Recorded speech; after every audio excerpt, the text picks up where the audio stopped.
بسم اللہ الرحمن الرحیم۔ کیا انسان کائنات کا مرکز ہے؟ یہودی بائبل کا جو پہلا صحیفہ ہے پیدائش کے نام سے، وہ کائنات کی تخلیق کے ذکر سے شروع ہوتا ہے۔ زمین و آسمان اور دیگر مخلوقات کے بعد پھر اس میں انسان کی تخلیق کا ذکر آتا ہے۔ اس کے بعد انسان کے جنت سے زمین پر جانے کی بات آتی ہے۔ پھر انسان کی نسل کے پھیلنے اور انسانوں میں اچھے اور برے لوگوں کی کشمکش کا ذکر ہوتا ہے۔ پھر نوح علیہ السلام کے طوفان کا تذکرہ آتا ہے۔ طوفان سے بچنے والوں میں سام، حام اور یافس کی اولاد کی بات ہوتی ہے۔ پھر سام کی اولاد میں ہوتے ہوتے بات ابراہیم علیہ السلام کی طرف آ جاتی ہے۔ پھر ابراہیم علیہ السلام کی اولاد میں بات اسحاق علیہ السلام اور پھر ان کے بیٹے یعقوب علیہ السلام کی طرف آ جاتی ہے، جنہیں اسرائیل کا لقب بھی ملا۔ یہاں سے بات یعقوب علیہ السلام کی اولاد یعنی بنی اسرائیل کی طرف بڑھتی ہے، جو یوسف علیہ السلام کے مصر میں اقتدار کے دوران میں مصر آ جاتے ہیں اور یہاں آ کر پہلا صحیفہ بائبل کا ختم ہو جاتا ہے۔ دوسرا صحیفہ جو خروج کے عنوان سے ہے، وہ تقریباً 4 صدیوں بعد کی کہانی سے شروع ہوتا ہے، یعنی جب مصر میں بنی اسرائیل پر فرعونوں کی جانب سے مظالم ڈھانے کا سلسلہ شروع ہو چکا ہوتا ہے، اور پھر حضرت موسیٰ علیہ السلام کی پیدائش ہوتی ہے اور ان سے اللہ تعالیٰ کا کلام ہوتا ہے۔ فرعون کے ساتھ کشمکش کے نتیجے میں بالآخر فرعون اپنے لو لشکر سمیت غرق ہو جاتا ہے، اور بنی اسرائیل مصر سے ہجرت کر کے سرزمین موعود پرومس لینڈ کی طرف سفر شروع کرتے ہیں۔ اس کے بعد بائبل میں اگلے 1500 سال کی جو تاریخ بیان ہوئی ہے، وہ خدا، بنی اسرائیل اور سرزمین موعود کے محور پر قائم ہے۔ خدا، بنی اسرائیل اور سرزمین موعود، یہ 3 بیسک تھیمز ہیں۔ اگلے 1500 سال کی جو بھی تاریخ بیان ہوئی ہے بائبل میں، وہ انہی تھیمز پر مشتمل ہے۔ خدا کی جانب سے انبیاء آتے ہیں، وہ بنی اسرائیل کو خدا کا پیغام سناتے ہیں۔ بنی اسرائیل خدا کی مانتے ہیں تو دودھ اور شہد کی سرزمین میں ان پر نعمتوں کی بارش ہوتی ہے۔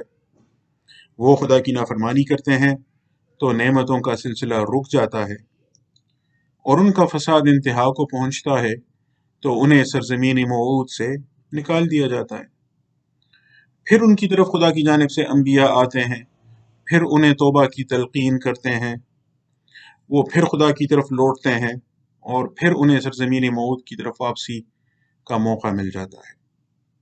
یوں لگتا ہے جیسے کائنات کی ساری قوتیں بس اسی فارمولے پر عمل پیرا ہیں، جیسے یہی کائنات کا مقصدی وجود ہو، جیسے سورج اسی لیے طلوع غروب ہوتا ہو، رات دن کا آنا جانا اسی لیے لگا رہتا ہے، بارش اسی لیے برستی ہے، فصل اسی لیے اگتی ہے، ژالہ باری اسی لیے ہوتی ہے، قحط سالی اسی لیے آتی ہے، جنگیں اسی لیے لڑی جاتی ہیں، خون اسی لیے بہایا جاتا ہے، غلام اور باندیاں اسی لیے بنائی جاتی ہیں۔ غرض سب کچھ اسی لیے ہوتا ہے کہ خدا چاہتا ہے کہ اس کی چہیتی مخلوق بنی اسرائیل اس کی پسندیدہ زمین کے ٹکڑے بلاد الشام میں سکونت پذیر ہو کر اس کی عبادت میں لگی رہے۔ اسی مقصد سے نوح علیہ السلام کے ساتھ میثاق کیا گیا، پھر ان کی نسل میں ابراہیم علیہ السلام کے ساتھ میثاق کی تجدید کی گئی، پھر یہ میثاق طور پر نزول تورات کے ساتھ انتہائے کمال تک پہنچ گیا۔ یہ رہا یہودیوں کا نظریہ، اس کی روح سے وہی کائنات کا مرکز قرار پاتے ہیں۔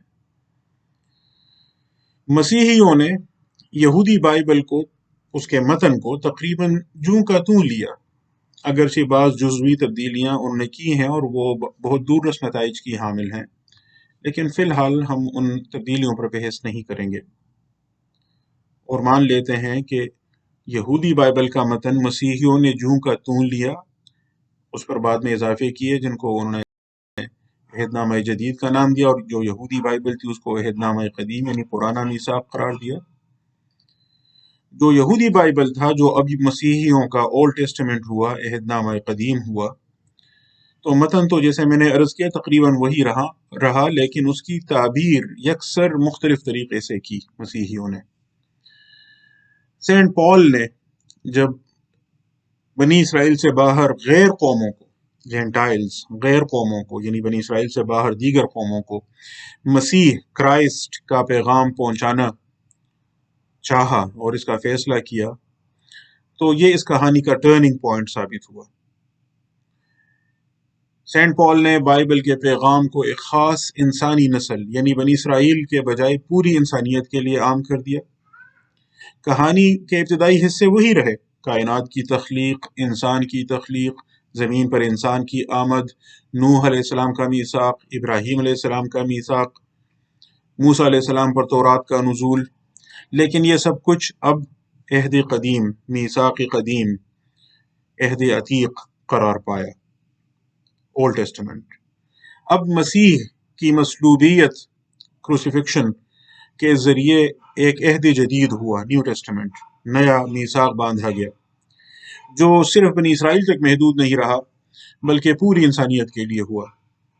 جنت میں انسان سے سرزد ہونے والی غلطی کو اب اصل گناہ، اوریجنل سن قرار دیا گیا، جس کی پاداش میں انسان مسلسل تکلیفوں میں مبتلا رہا، اور یہ گناہ اتنا مؤثر رہا کہ ہر انسان اس کے اثرات بھگتتا رہا۔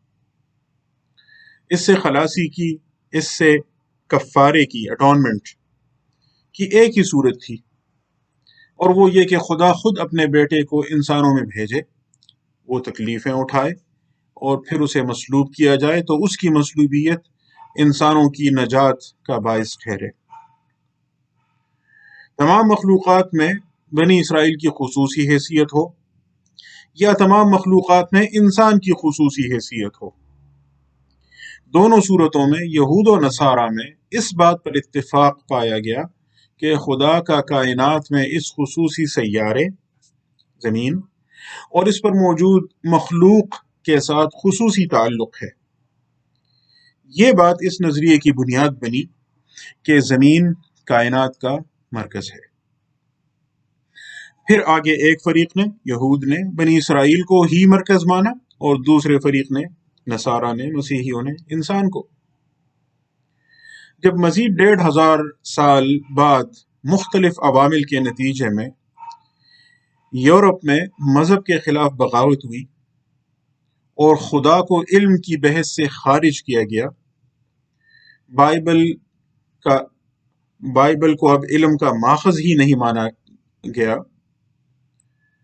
تو ایک اہم موڑ اس کہانی میں تب آیا جب گلیلیو نے دکھایا کہ سورج زمین کے گرد چکر نہیں لگا رہا بلکہ زمین سورج کے گرد گھوم رہی ہے۔ اس کے بعد زمین کائنات کی مرکز نہیں رہی، انسان کی خصوصی حیثیت ختم ہو گئی، اور خدا تو ویسے بھی گفتگو سے باہر قرار پایا۔ اب کائنات، زمین اور پھر زمین پر موجود جاندار و بے جان اشیاء کے متعلق نئے نظریات تراشنے کا سلسلہ شروع ہوا۔ ان نئے نظریات کی کثرت، تنوع اور اختلاف کے باوجود ان میں یہ قدر مشترک موجود رہا کہ زمین اور انسان کی مرکزی حیثیت باقی نہیں رہی۔ اگلی چند صدیوں میں اس تنویری فکر، انلائٹنمنٹ کے نتیجے میں جتنے فلسفے وجود میں آئے، جتنی سائنسی تحقیقات کی گئیں، اور جن میں بہت سی باتوں کو آج مسلمات کی حیثیت سے پیش کیا جاتا ہے، ان کی تہ میں، ان کی جڑ میں یہ بنیادی مفروضہ کار فرما ہے کہ زمین کو اور انسان کو کائنات کے مرکز کی حیثیت حاصل نہیں ہے۔ سوال یہ ہے کہ اسلامی نقطہ نظر سے اس مفروضے کی کیا حیثیت ہے؟ اس سوال پر ہم انشاءاللہ اگلی نشست میں گفتگو کریں گے۔ السلام علیکم ورحمۃ اللہ وبرکاتہ۔